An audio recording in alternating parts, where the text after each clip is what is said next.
लू क्युंगवे Jiang Uso से मिलने आई और कहा कि वो उसे सम्मान देने और उसे बचाने के लिए ली सुबे को धन्यवाद देने आई है।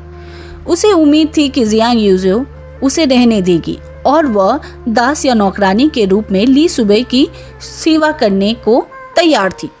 ली सुबे अचानक अंदर आए और पूछा कि लू क्युंगवे यहाँ कैसे पहुंची।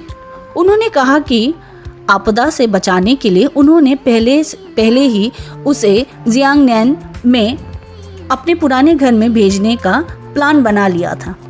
लू क्युंगवे तुरंत बेहोश हो गई और जियांग यूसो उसे देखना जाना चाहती थी, लेकिन ली सुबे ने उसे खींच लिया।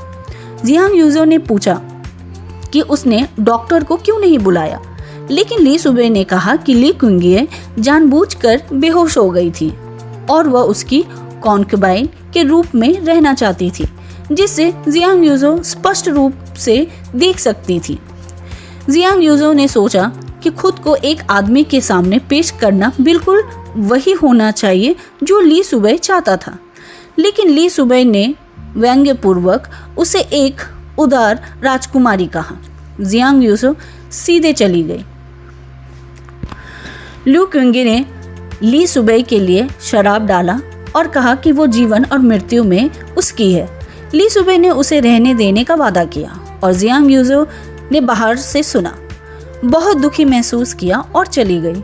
वास्तव में ली सुबे ने पहले ही ली क्युंगवे को पहचान लिया था और पता लगा लिया था। उसके पिता ईमानदार और धार्मिक व्यक्ति थे और उनकी बेटी ऐसी नहीं हो सकती थी।